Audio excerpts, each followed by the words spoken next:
Welcome back to 101 Sports. I'm now joined by the man making his debut, Steven Taranto. Steven, we're here to talk some NASCAR, okay? So listen, right. I'm going to make a statement, and you're going to tell me what the probability of that happening with those flags, okay?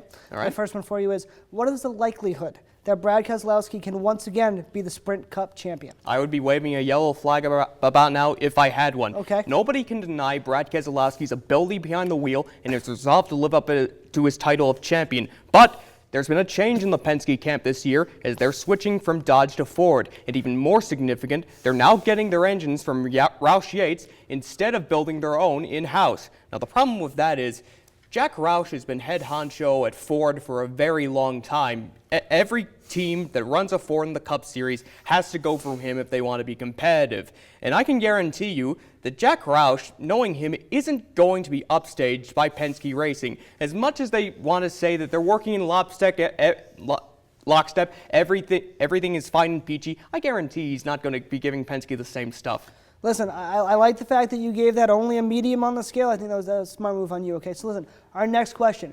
What is the chances that the Generation 6 car will have a huge impact on drivers? Green flag. Green, green, green.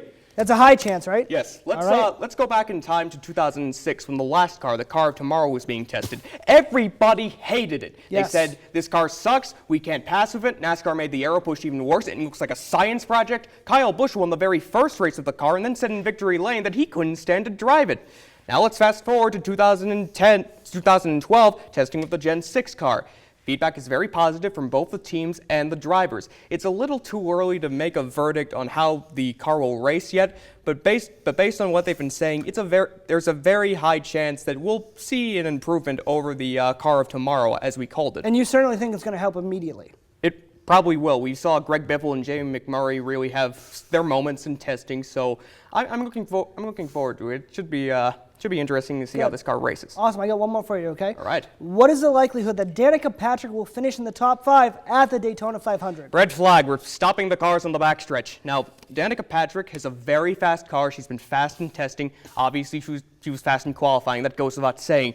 But you've got to remember, this is her first Daytona 500, or second Daytona 500, and and recent history is against her. It's been since 2000 since the pole sitter has won the Daytona 500, and you've got to go back to 2007 since the pole sitter was a serious contender to win the race. Wow. Now, she's been a contender to win the July nationwide race at Daytona several times, and you know what, I think if she performs well in the Twin 150s on Thursday, that she'll have a good chance of a top 10, top 20 finish. But, you know, saying that she'll go on into the top 5 and be a contender to win it all, I think that's putting the cart before the horse a little bit. So from what I'm hearing, winning the pole does not mean winning the race. Exactly.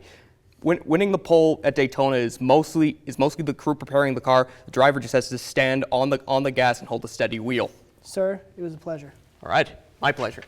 That's all the time we have for this segment, but when 101 returns, Joe will rejoin me at the desk to discuss which retired player we believe could make the best comeback today. Don't go anywhere. I've been waiting for this moment.